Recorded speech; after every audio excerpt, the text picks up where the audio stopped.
જય શ્રીમન નારાયણ. રામાનુજદાસ શ્રીમાન ગટ્ટુ વેણુગોપાલ સ્વામી દ્વારા વર્ણન કરેલ શ્રીમદ ભગવદ્ ગીતાનું ગુજરાતી ભાષાંતર હું આપને કહી રહી છું. અધ્યાય 13 ક્ષેત્ર ક્ષેત્રજ્ઞ વિભાગ યોગ. શ્લોક 20. કાર્યકારણ કર્તૃત્વે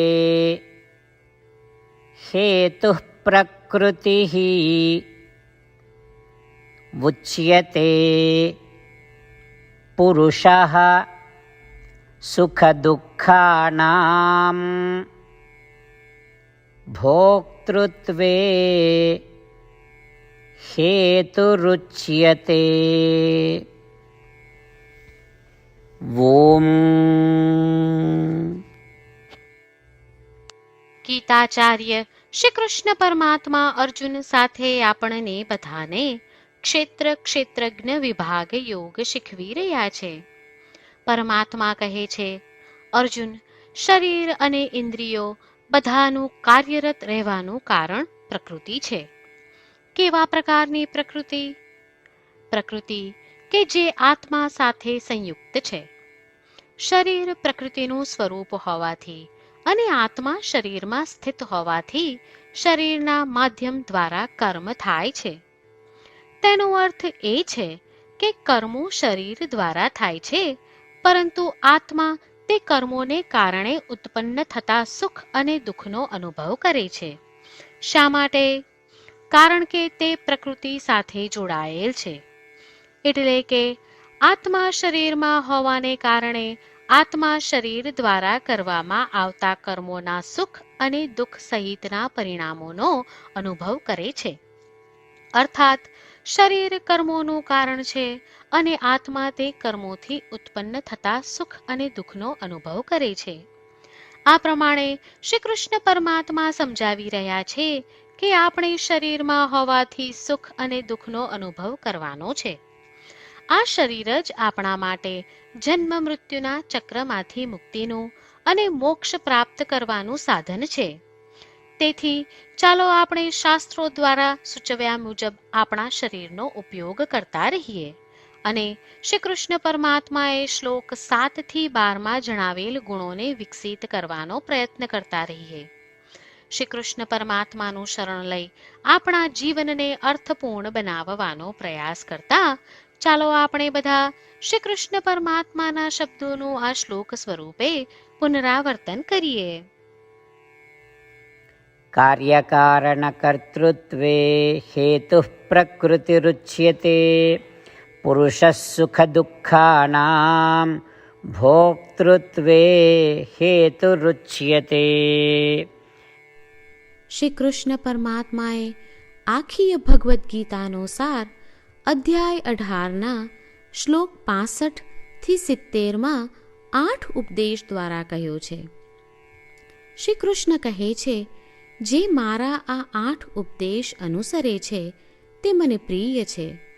એ સર્વે ભક્તોનું હું બધી જ રીતે રક્ષણ કરીશ. શ્રી કૃષ્ણ પરમાત્મા પાસેથી આખી ભગવદ્ ગીતા સાંભળ્યા પછી અર્જુન કહે છે, કરિષ્યે વચનમ તવ. એટલે, કૃષ્ણ, હું તમારી આજ્ઞાનું પાલન કરીશ. તમે કહો છો એમ કરીશ. અને આથી જ શ્રી કૃષ્ણએ દરેક પ્રકારના યશ અને વિજય અર્જુનને આપ્યા છે.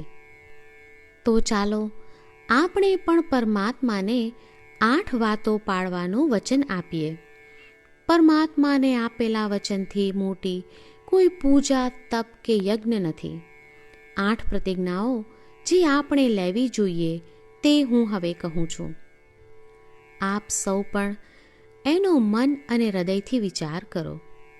આ રીતે શ્રી કૃષ્ણને વચન આપતી વખતે આપણે સૌ શ્રી કૃષ્ણની હસતી મુખમુદ્રાનો મનમાં વિચાર કરીએ અને પરમ આનંદનો અનુભવ કરીએ. જય શ્રીમન નારાયણ. આપણા 8 વચનો આ પ્રમાણે છે. આપણું પહેલું વચન, હે શ્રીમન નારાયણ, તમારા ઉપદેશ પ્રમાણે હું હંમેશા તમારું ધ્યાન અને ચિંતન કરીશ. આપણું બીજું વચન. હે શ્રીમન્નારાયણ, તમે કહ્યું છે તેમ હું સદાય તમારી ભક્ત રહીશ. આપણું ત્રીજું વચન. હે શ્રીમન્નારાયણ, હું મારા કર્મો તમને સંતોષ થાય તેમ અને તમારી સેવા માટે કરીશ. આપણું ચોથું વચન.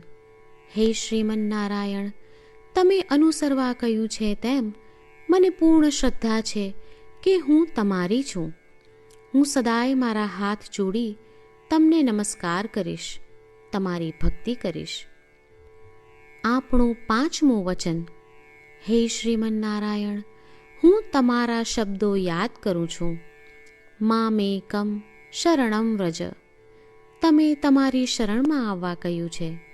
શ્રીમન્નારાયણ, હું માત્ર તમારા જ શરણમાં છું. આપણું છઠ્ઠું વચન. હે શ્રીમન્નારાયણ, આપે કહ્યું છે મા શુચ. તમે અમને આશ્વાસન આપી શોક ન કરવા માટે કહ્યું છે, તો હું દુઃખી નહીં થાઉં, શોક નહીં કરું. આપણું સાતમું વચન.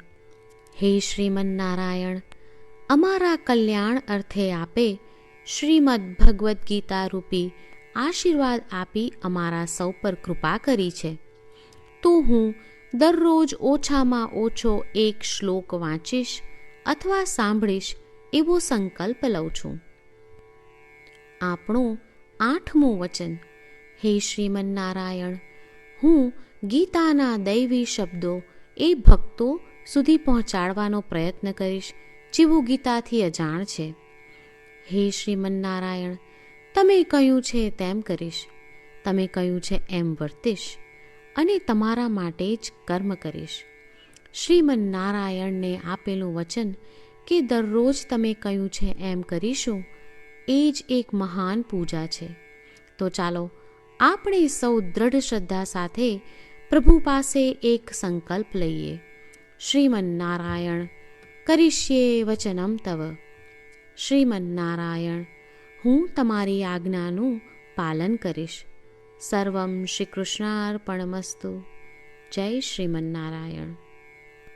કાર્યકારણ કર્તૃત્વે હેતુ પ્રકૃતિ ઉચ્યતે પુરુષઃ સુખ દુઃખાનાં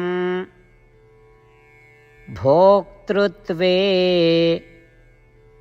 હેતુરુચ્યતે.